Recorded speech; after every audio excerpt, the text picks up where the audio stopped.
This spring, our community is considering Crossroads in Barren County history and in the history of rural America in general as a part of the Smithsonian Institution's traveling exhibit, Crossroads, Change in Rural America. For Barren County, from its creation, we've had a number of crossroads to navigate. For example, the crossroad of what to name our newly created county. Would it be in honor of someone? Would it be a geographic feature? What about how we would name our county seat? Or where would we locate the county seat? It could have easily been on Beaver Creek on John Hall's land, or it could have been where it is on the land that had belonged to John Gorin. Nevertheless, crossroads appear everywhere in our history, but probably nowhere do they appear more prominently than in the history of education. The earliest schools in Barren County we know very little about. We know that a gentleman named Robert Hindman was teaching school on Beaver Creek, possibly as early as 1785 before Kentucky achieved statehood. Moving to the northeastern part of the county, we find documentation that Major Pond operated a school that was located between Center, Knob Lick, then called Antioch, and Blue Spring Creek. In the south end of the county was Asa Young School near Tracy. In nearly all of these cases, the individuals were not trained to be educators. Instead, they were educated gentlemen who, at the urging of their neighbors, agreed to open a private school. There was no system for public education, but rather a system that allowed those of privilege, those with money and goods they could barter, to pay a teacher to send their children to school. In most cases, the students were exclusively male. There was little, if any, thought given to educating black students in this same time period. So now we come to a crossroads in education. The early education efforts in the Barrens cause us to have to look back at how Kentucky was thinking of education. The Kentucky legislature had established a land-grant academy or seminary system in 1798 as a part of the founding documents of statehood. And those seminaries were going to be funded by land granted by the state. These lands were unappropriated otherwise, so they belonged to the Commonwealth of Kentucky, and most were lying south of the Cumberland River, below Obies River, and south of the Green River. And local appointed boards of trustees could then in turn sell that land to raise money for an endowment for a school, then called a seminary or an academy. Now, Barren County participated in this system. Barren County received approximately 6,000 acres of land that was situated in Christian County, Kentucky. The Glasgow Academy was chartered by the legislature on December 23, 1809. So it took a few years for this effort to take hold and that charter to be granted. It was one of 30 academies that were chartered between 1800 and 1820. Glasgow Academy was also one of 6 academies across Kentucky that eventually would offer college-level instruction. Progress was slow. Remember that the charter was granted in December of 1809, but it took until November of 1810 for the Board of Trustees to ever have a meeting. They had agreed to sell 5,250 acres of the Christian County land, and there was very little business for quite some time until they sold that land to a man named Robert Gray, who was not from here, for $2,500. Then education had the misfortune of Mr. Gray apparently defaulting on his loan. And the board suddenly had no money, and each of the trustees donated $2 to help secure an attorney to sue Mr. Gray to get their money, their land back. It was a long and winding tale to settle that situation, but it took nearly a decade. Now, in the meantime, the Board of Trustees had a small amount of money, and in 1833, they purchased 3 tracts of land. One parcel was at the east end of Washington Street, in a section now known as Bowen Avenue. It contained a brick structure that was owned by Willis A. Bush and his wife, and that was where Glasgow Academy held its first classes, and that home is still standing there, one of our early and very beloved historic structures in Glasgow.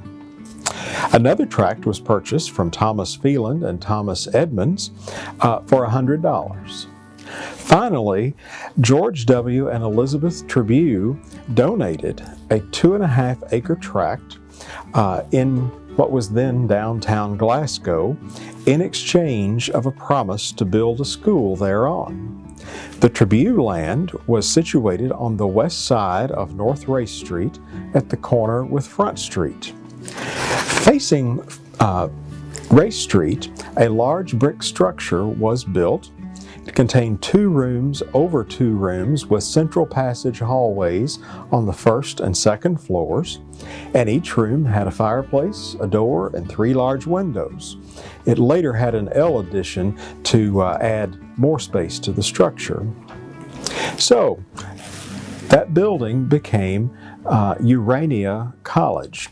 It was chartered in 1831 or 32. And it takes its name from Urania, the goddess of astronomy and astronomical writings. One might suppose that the starry-eyed trustees of Urania College recalled the classical images of this daughter of Zeus with her eyes fixed on the heavens and a celestial globe at her side and a small pointer in her hand. Those who were instructed by Urania were thought to be endowed with the power of thought to lift men's souls to heavenly heights. Clearly, the trustees of Urania College had high hopes for their students and their school.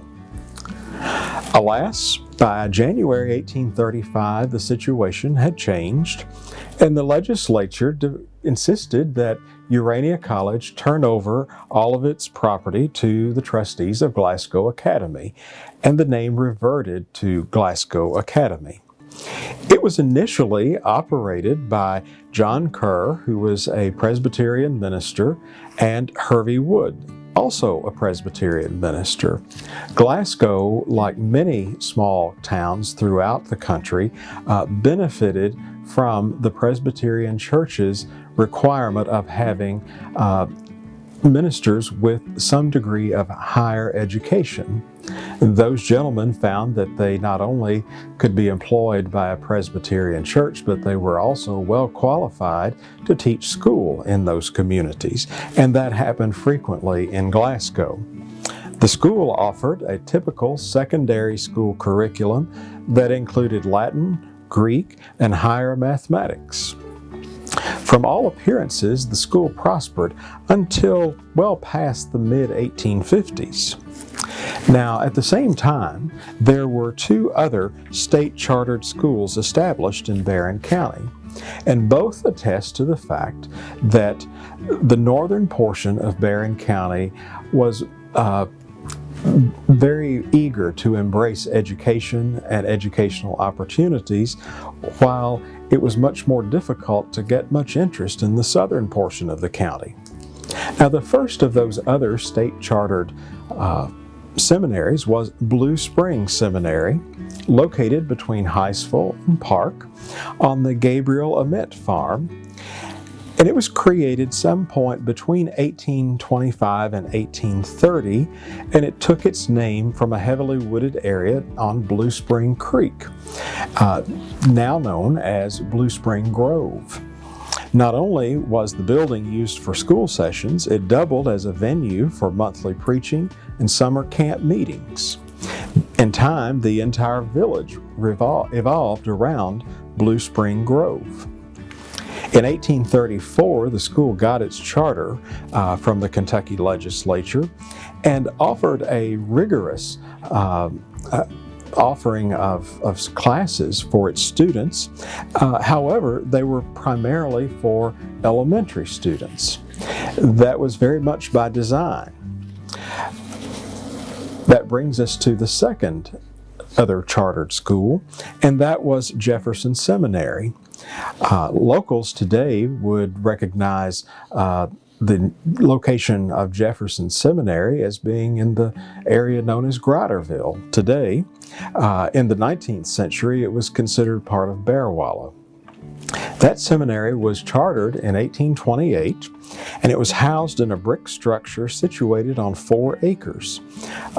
Like Blue Spring Seminary, the Jefferson Seminary's trustees were learned men of the area, and they wielded a lot of influence in that community, and the school thrived under the direction of Bowling G. Douglas as the organizer and the instructor for the school.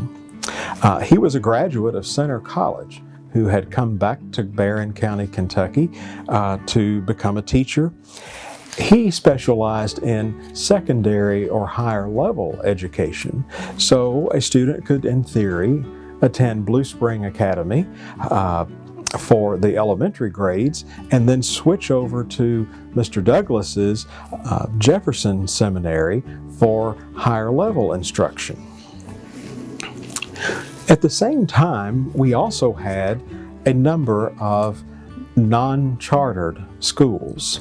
These were primarily privately owned, organized by an individual or people in a neighborhood, but they also had a big impact on education in the Barrens. One of the most notable was Camden Seminary, and it was operated by Bowling Douglas's good friend, the Reverend Jesse Merle. While this school was not a state chartered institution, Merle's impact on education was quite notable. He was very competitive in securing students, and in the September 1850 edition of the Kentucky Reveille, a Glasgow newspaper, he included an advertisement of his school and what he offered. Per that advertisement, Merle's curriculum was divided into 3 classes. The first class included orthography, reading, writing, arithmetic, elocution, and composition for tuition of $5. The second class instructed students in English grammar, geography, natural philosophy, astronomy, and chemistry. Tuition was $7. The third class curriculum included courses in algebra, geometry, and surveying for a tuition of $10. The students also had the opportunity to board in Merle's home or another home in the neighborhood. In reality, he found that he did not have enough students there to be successful, and so the school was moved to a location south of Park in northern Barren County. And in that new location, the first day he opened, he had 52 new students that enrolled. I'm sure that was a challenge to have more than 50 students in a small log rural school at that time. There were several students who became quite noted who had gone to Merles School. One was Isaac N. Wilcoxon, who was from the Three Springs community, who wrote a textbook, the Arithmetical Vade Mecum, published in 1856. Merle was quite respected and beloved in Barren County, and when he died in 1866, at age 57, he was buried on the outskirts of Hiceville in what became today's Hiceville Cemetery. 31 years after he died, his students raised the money to build a 15-foot tall obelisk that still stands at his grave. Another non-chartered school was Rockspring School. It was a privately operated school located near the Barren and Hart County line, so again in northern Barren County. Isham Hardy was a pioneer settler of that area, and he was having a difficult time clearing his land and making a go of it to pay his bills. And his neighbors recognized this. They also recognized him that he was a highly intellectual gentleman, and they encouraged him to open a school. They put a lot of trust in him. And so on August 1st, 1810, Rockspring School, also known as the Hardy School, opened near the present-day site of Rockspring Baptist Church. That school operated only 5 months a year, and it was financed by the tuition paid by the students who could afford to pay, and Hardy was known to exempt poor students so that they too could have an education. When he retired, Hardy's son, James Green Hardy, took over the school, and he also proved to be a gifted educator.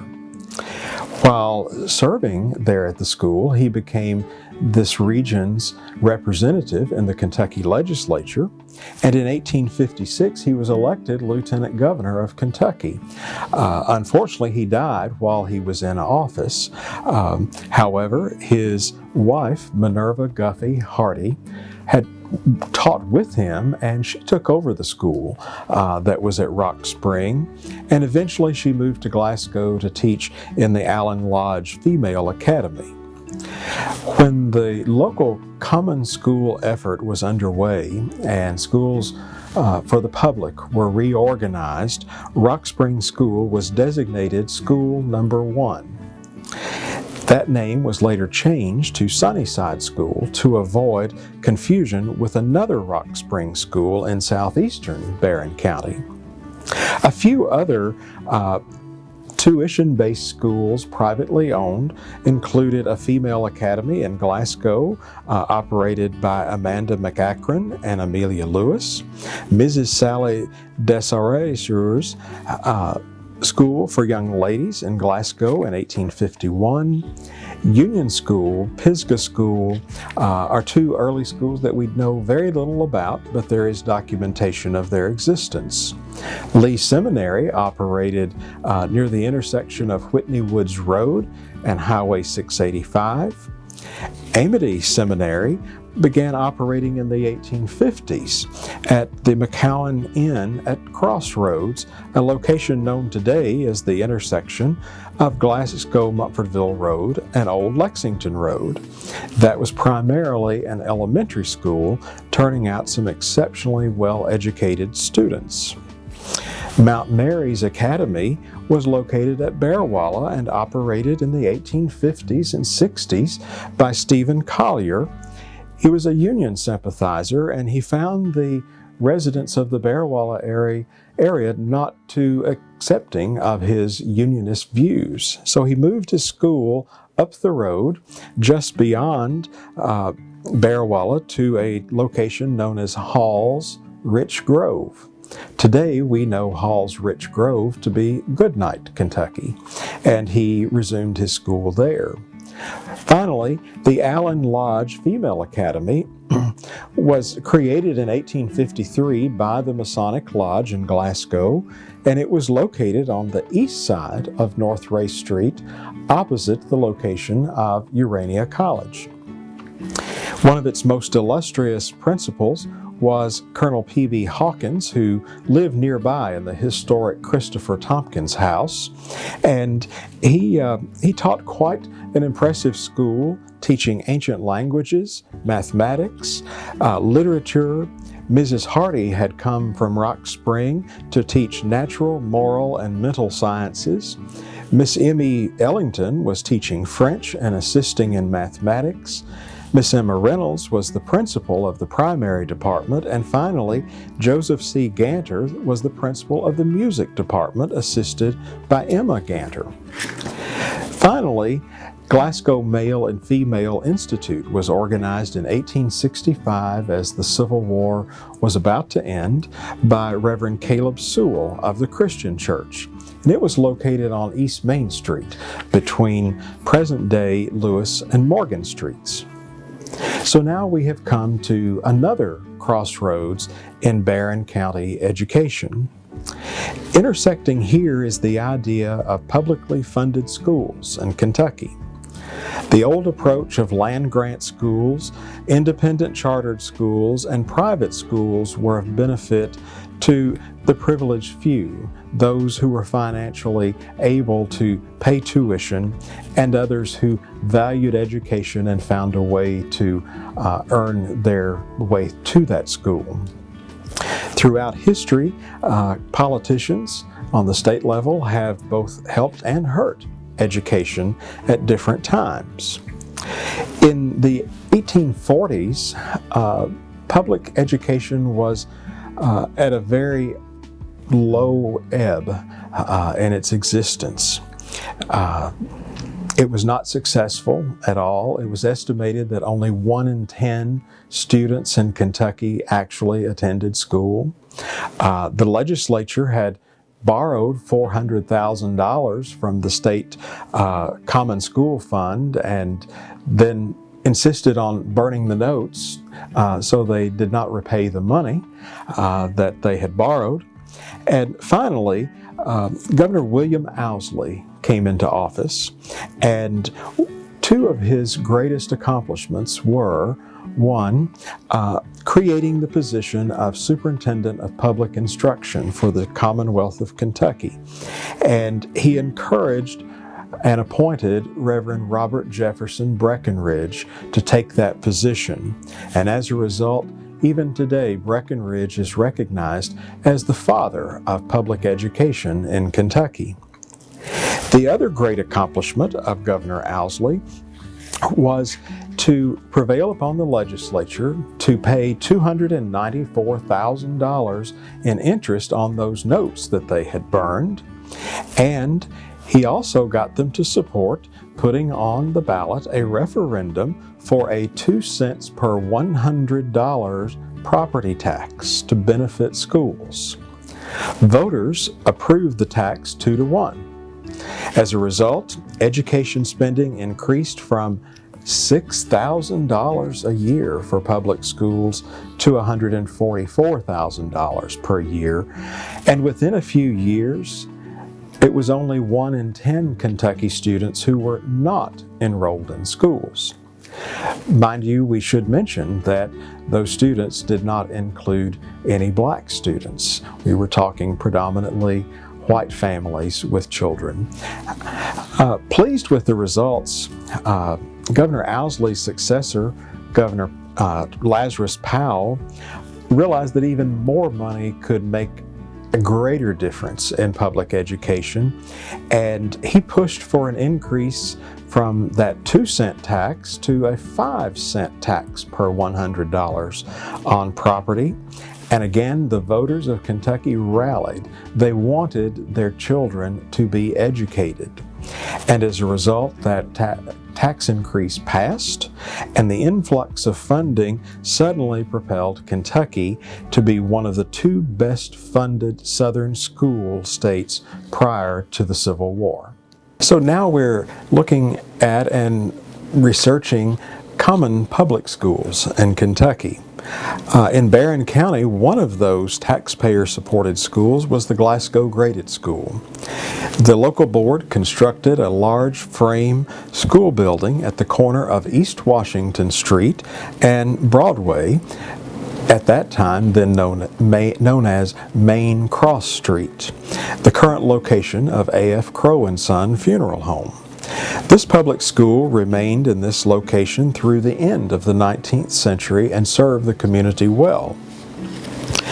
Now, simultaneous to all of this taking place, higher education came to the Barrens. Following the Civil War and Reconstruction, those crossroads came into view. 3 years before the terrible conflict, the old Glasgow Academy, for reasons unknown, decided to return to the name Urania College. Frank Linford Morse and Samuel Morse, nephews of the great telegraph inventor Samuel F.B. Morse, were operating the school at that time when the war broke out, and they eventually left. And during the war years, Urania College's building was commandeered by federal forces as a hospital, and classes were moved across the street into the Allen Lodge Female Academy. Old Urania seemed to have never recovered its vigor after the war, and it appeared the school had run its course. The trustees, however, rallied to attract A.W. Mell, a recent graduate of the National Normal School in Lebanon, Ohio. He was a mere 19 years old. When he arrived in Glasgow in August of 1874, he had already been teaching 3 years, which tells us a lot about his abilities. Mell worked tirelessly to revive Urania, and it was not enough. It was not successful in bringing enough students and enough revenue to keep the school open. So, in the early days of 1875, Urania College's trustees decided to close their doors in February of that year, a decision that left Mell, this young enterprising teacher, without a job. Seeing the opportunities before him, Mell enlisted 2 young ladies, Cora Bybee and Hattie Rogers, to help him organize a private school using the model of his alma mater in Ohio. Just days after the trustees announced the end of Urania College, Mell was right on the spot to announce the opening of his school, the Glasgow Normal Institute, under his principalship. Mell chose to organize the school using the methods of his mentor, Alfred Holbrook, who had created the normal school model in the United States. And it was an attractive thing because young men who had grown up in rural areas, they too had Crossroads before them, found the idea of getting a college education and becoming a teacher a very appealing idea, to leave the farm and take on a new way of living. Young ladies also found the possibility of having a college degree appealing.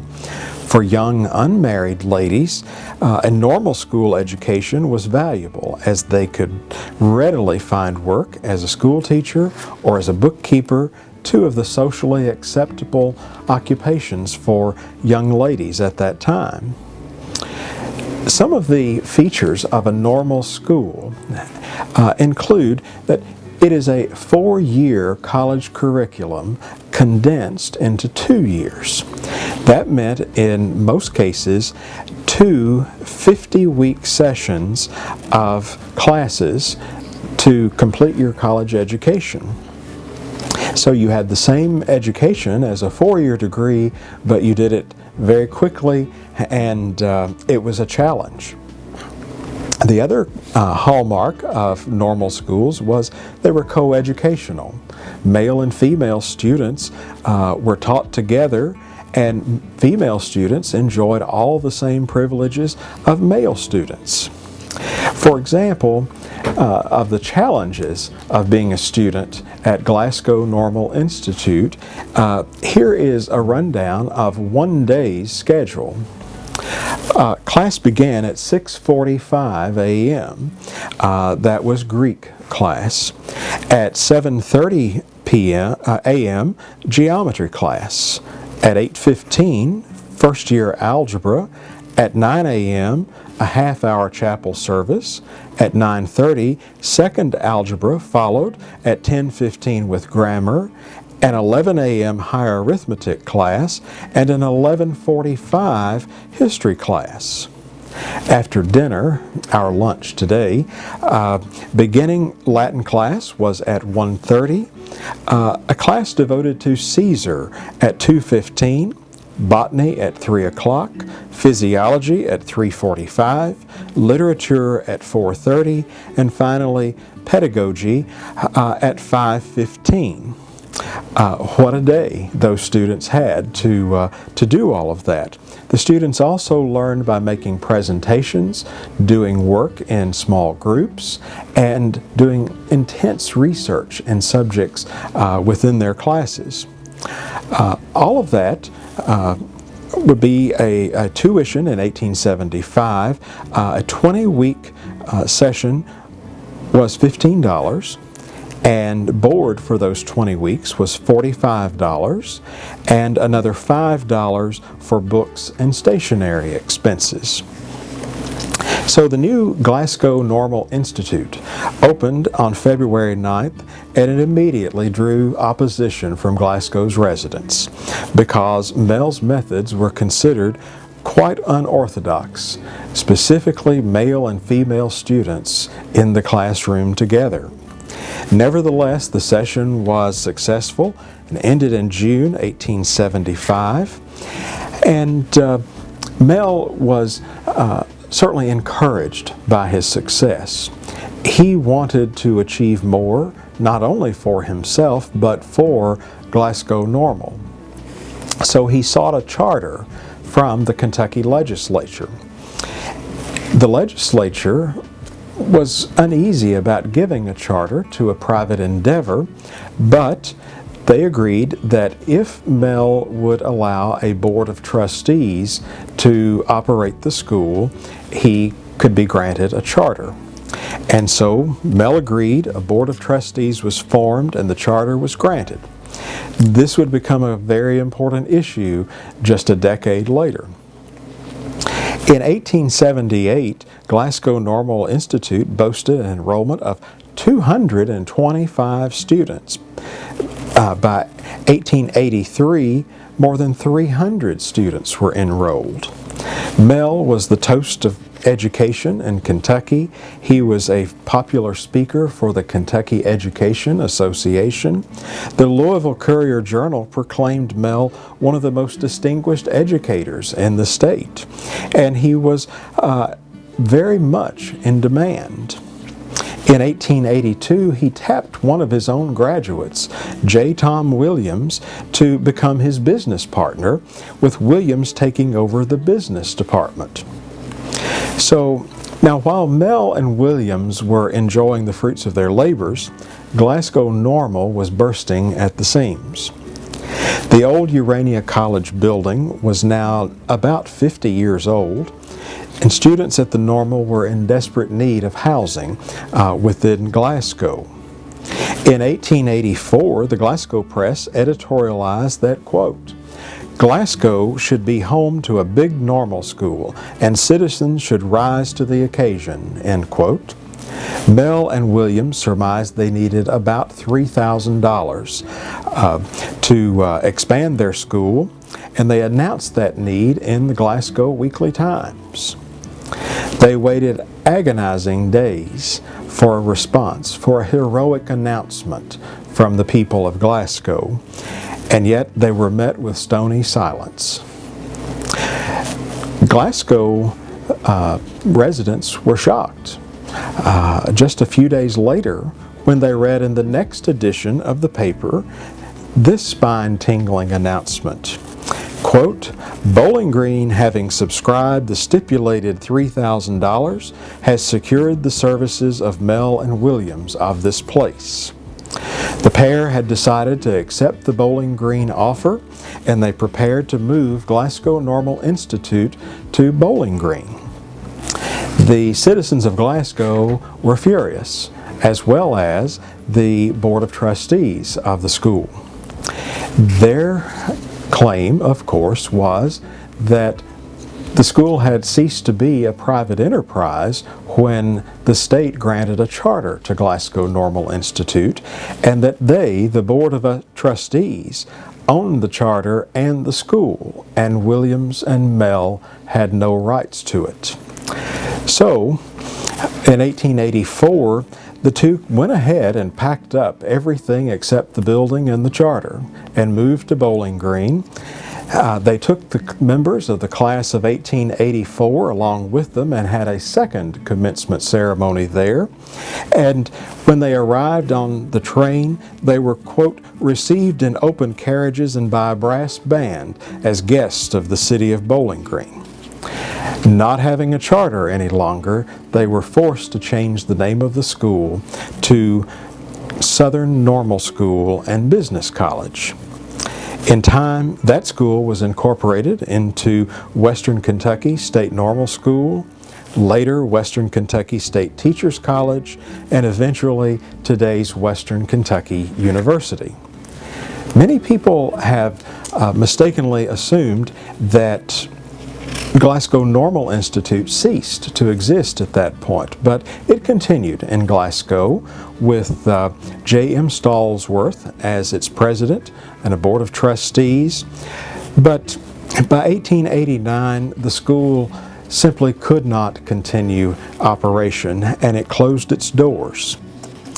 Now, while this was all going on the north side of Glasgow, on the south side was another college movement. The Liberty District Baptist Association of Baptists had a very popular preacher from Glasgow named Reverend Nathaniel Gorin Terry. And he had the idea to create a female college that was operated by the Liberty Association. He enlisted the aid of his lifelong friend, Governor Preston Leslie, to join his efforts, and the association agreed that it was a grand idea. Terry was offered the presidency of the college, but he turned it down, preferring to continue preaching instead. The church purchased a hilltop tract of land in Glasgow from Maria Everett and proceeded to build Liberty College. James Thompson, a local builder, constructed an impressive 3-story structure from bricks made on his property on nearby Leslie Avenue. The imposing edifice was topped with an elaborate cupola, and it was to hold a cast iron bell on loan from the Glasgow Baptist Church. The building was so extensive that it housed not only the necessary classrooms, laboratories, dining hall, and offices, but it also housed the young ladies enrolled there. Liberty Female College waxed and waned during its existence. Enrollment was modest. Young ladies were prepared for life by studying classical subjects as well as cultural and artistic studies that included art, music, French, elocution, and more. Advertisements for Liberty boasted that students would develop their musical skills using only the best pianos available, and that French was taught using a true French accent. The primary department was added in the 1890s to boost enrollment, and soon after the school became coeducational and the word female was dropped from the college's name. Sadly, Liberty College's trustees were forced to close the school in 1911, having graduated 133 students since 1876. The building and the campus would soon have a new role in education, also another crossroads. Looking at public education in the 20th century in the Barrens, we see primarily Glasgow's public schools. The old Urania College building that had been used by the Glasgow Normal Institute, as well as other schooling efforts afterwards, through 1899, was vacant. Professor E.B. Terry, the son of Reverend N.G. Terry, had returned from his college studies and opened a private elementary school in the structure.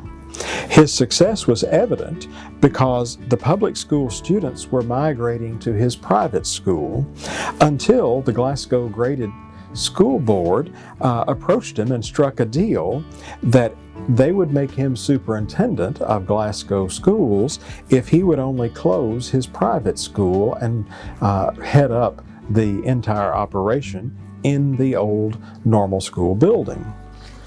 This was the beginning of his association with Glasgow Schools. On January 25, 1902, the Urania College's trustees conveyed the old school property to the Public School District Number 83, also known as Glasgow, for use as the Glasgow Graded School. The building had a major remodeling and expansion, but it proved inadequate for the school's growing population. The building was used until about 1920, when the school sold the property to a private corporation. Interestingly, that private corporation sought to make it an infirmary for the community, an idea that didn't pan out, and it was then turned into the Jackson Way Hotel for a new lease on life. Now, meanwhile, in Barren County's rural schools, Glasgow had its spacious facilities and brilliant educators, and Barren County schools were being overhauled with neighborhood schools dotting the landscape. At one point in time, Barren County schools had 116 rural schools in its confines, each assigned a number, beginning with Sunnyside as school number 1 and rotating through to Amity as number 116. It would be an enormous task to research each of those schools, but it's safe to say that each had its own unique story. In some cases, the only remnant of those schools might be a photograph of students posed outside the building with their teacher. Other schools' history was better preserved and provide insights for researchers today. Ironically, throughout the 19th century, local people created records of the schools with handsome photos of the buildings, but in the 20th century, when photography was more readily available, few buildings were actually photographed of those 116. Thanks to Glasgow Normal Institute and other small normal schools such as South Fork Normal School, teachers were readily available in most areas. Most teachers, male or female, were single. The idea of a public school teacher in a neighborhood moving to a community and acquiring a home was rather unusual. Instead, teachers might live just a few miles from the school and commute, or as in most cases, they boarded with a family in the neighborhood. Teachers in rural schools, mostly one room, were human dynamos of versatility, creativity, and education. Most of all, these teachers perfected the concept of multitasking before it had a name. These individuals kept their buildings neat and tidy. They arrived early enough to start a fire in the stove so the building was warm when students arrived. They drew buckets of water from the cistern, kept the schoolyard presentable, assured the maintenance of the outhouse, oversaw activities during recess, acted as the school nurse, the guidance counselor, the janitor, the resourceful librarian, and the enforcer of good behavior. Once all of those tasks were seen to, the teacher could then begin teaching 8 grades of students, all ages together, within one room. Additionally, teachers were the public relations agents who promoted their school and the importance of education in the neighborhood. They interacted with parents and community leaders. They kept track of families not sending their students to school, and all the while being studiously observed for their behavior and their as being upstanding and moral as mentors for young people. In 1912, Barren County Schools was impacted by an unusual occurrence. One of its well-known educators, Nettie B. Depp, became the first woman in the county's history to seek elected office. At the time, the superintendent of public school districts were elected rather than appointed by the Board of Education. They were a county official. Depp had attended Southern Normal School in Bowling Green, and she also was the first Barren County student to earn the equivalent of a degree in education from Western Kentucky State Normal. She was popular, plain-spoken, industrious, and not afraid to tread uncharted waters. Both the local Democratic and Republican parties sought her name on their ticket. She explained that she would prefer to run in the name of education rather than a political party. At the time, Kentucky educators were networked through the Kentucky Education Association, so Nettie was not alone. She was actually one of 26 female teachers who were elected superintendent of their local schools in 1913. Depp's reports in personal papers and news clippings reveal a lot about her tenure as superintendent. She was an admirer of Henry Hardin Cherry, the future president of Western State Normal, and she embraced many of his tenets in her schools and in her term as superintendent. Hers was the belief that education was the great common denominator by which all people could rise to new heights. Depp's reports to the Kentucky Superintendent of Public Instruction reveal the challenges she faced, such as building, in 4 years, 13 new schoolhouses, one being a 4-room, 2-hall affair, renovating 35 existing schoolhouses, putting down wells, digging cisterns, replacing dilapidated outhouses. She expressed concern for the county's black school students who were fully segregated from their white neighbors at this time, and she opined in her report that she wished she could put wheels on the black schools because the families moved so often. She thought it would be best if the school went with the family rather than vice versa. She lobbied the county judge and the sheriff to enforce the compulsory school law, and she wrote in her report that, quote, "We are anxious that our teachers come for a deeper motive than to show off their new clothes, and most of them have put their shoulders to the wheel." Depp introduced music in county schools. She encouraged teachers to create a school library from which students could borrow books. She developed a course of study or curriculum to be used daily by teachers to assure that students were receiving a thorough education. She lamented that she didn't get to visit the schools as often as she wished because of poor roads and having to ford swollen creeks and streams.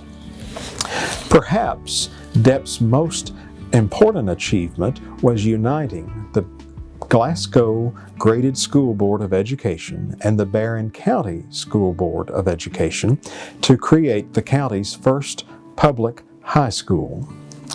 She eyed the vacant Liberty College building, and she convinced the two boards that it was an ideal place to establish a 4-year high school.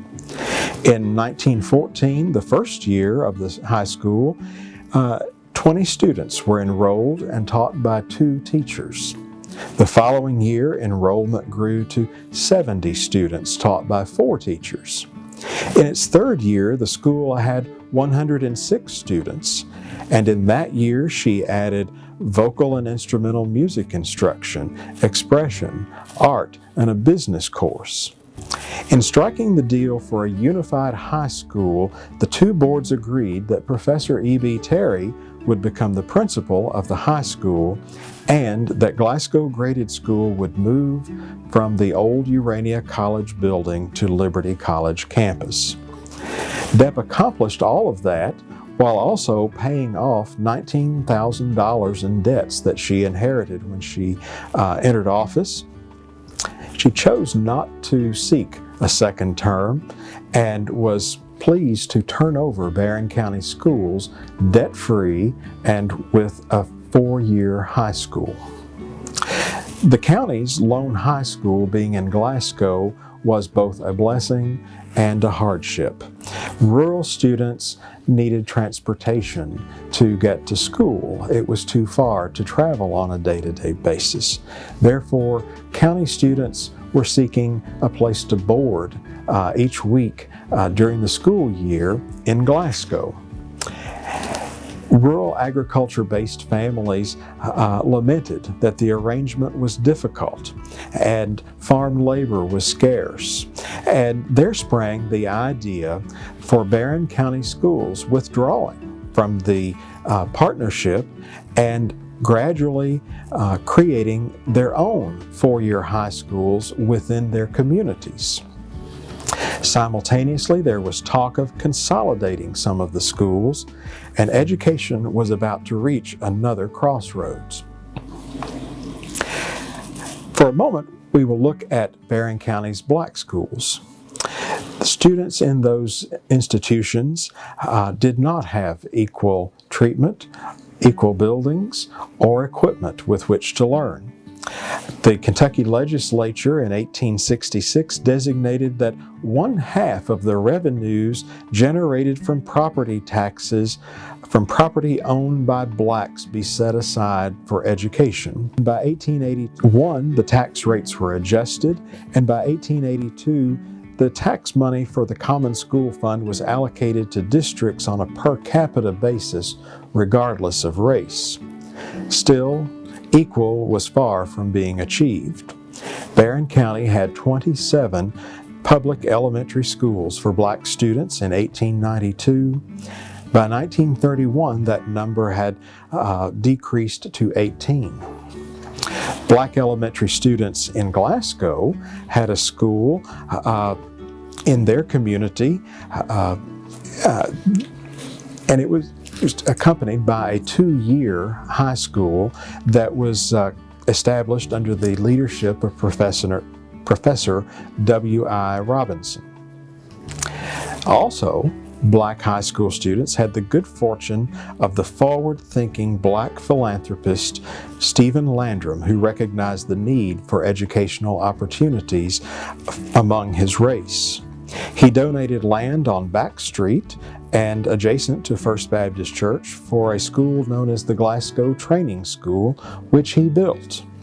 This institution served high school students for Barren, Metcalfe, and Monroe counties, and upon his death, a sizable portion of his estate was bequeathed to maintain and operate the school. Combined, these schools provided educational opportunities, but they were eventually housed in a brand new brick structure in 1950 under the leadership of Luska J. Twyman. Within months, the school was renamed Ralph Bunch High School, and Back Street became Bunch Avenue. In 1963, Glasgow Schools began phasing out segregated schools, and by 1966, the Bunch School had become a 6th grade center used by all students, regardless of race. Additionally, the Ratliff Industrial Institute and Normal School was another opportunity for black students in Barren County. It was located on Lewis Street. Unfortunately, it did not succeed due to a lot of competition from other opportunities and a lack of funding, and it closed after just a few years. There was a new day in rural education in Barren County. Those high schools that people were dreaming about in the late 19-teens started to become a reality in the 20s. High schools were built at Heistville in 1922. Park City started its high school in 1916 and had a full building with 4 grades by 1928. Temple Hills High School was completed in 1928, and Austin Tracy's High School was completed by 1933. Each of those schools was comprised of certain one-room schools that were gradually consolidated into the larger community schools. Each was constructed by its own means. Heistville School, for example, became an independent district with its own school board until 1934. No matter how they were organized and operated, each of these schools became iconic parts of their respective communities. The community took pride in their school, and they worked to make them successful. Cave City preferred to be an independent school and have its own Board of Education. It first operated a wood frame school and later replaced it with an impressive brick structure. Nettie Depp, after leaving her term as county superintendent, became principal of Cave City School for a number of years, and in 1950, Cave City School District merged with Horse Cave School District in Hart County to create the Caverna Independent School District.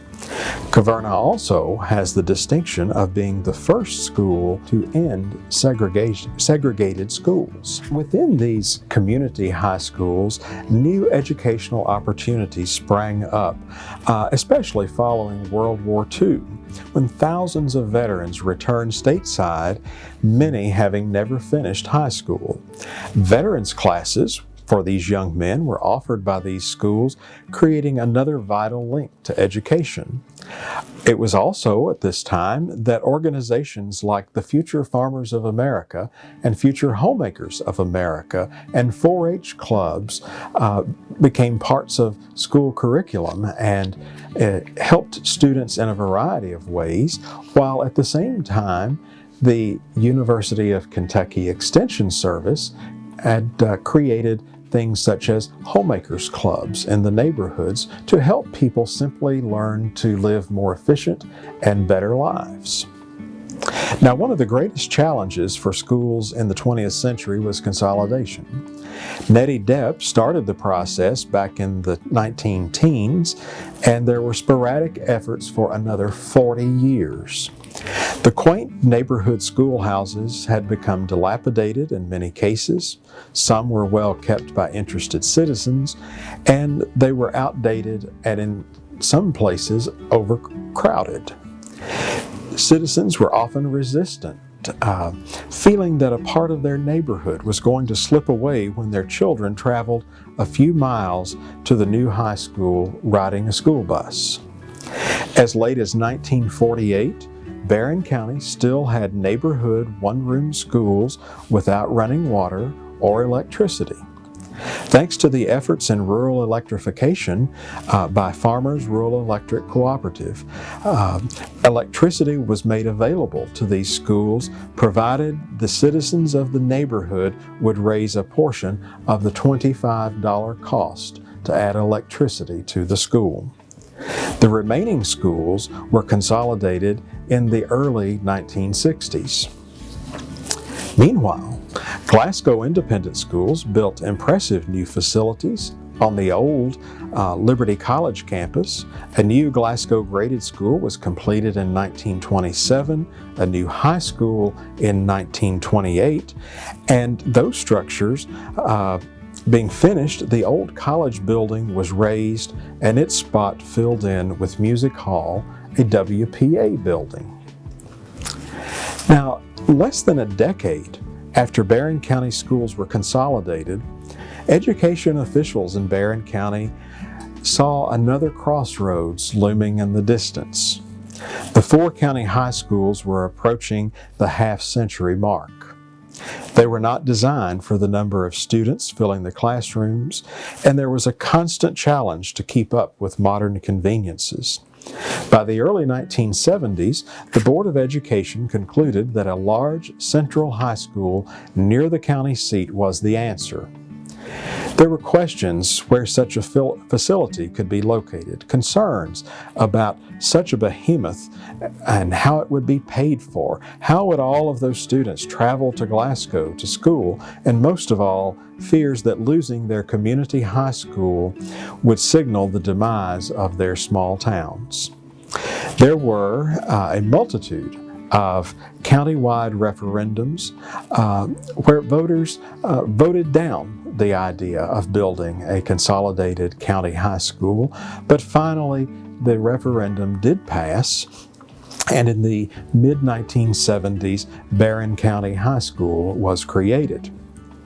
Meanwhile, Glasgow Independent Schools realized that the old Liberty Street campus was also too small for their needs. They didn't want to leave the campus, but they added 2 elementary schools, E.B. Terry Elementary and Happy Valley Elementary. And Liberty Street Elementary remained in place. A middle school was set aside there, and the high school. In the mid-1960s, the board chose to build a new high school on the outskirts of town. Needless to say, the story of education in the Barrens, from the days prior to statehood for Kentucky, prior to Barren County's creation, prior to Glasgow's creation, all the way up to the mid-1970s, is a very lengthy story. There are so many details that I would love to share with you, but time obviously does not permit that.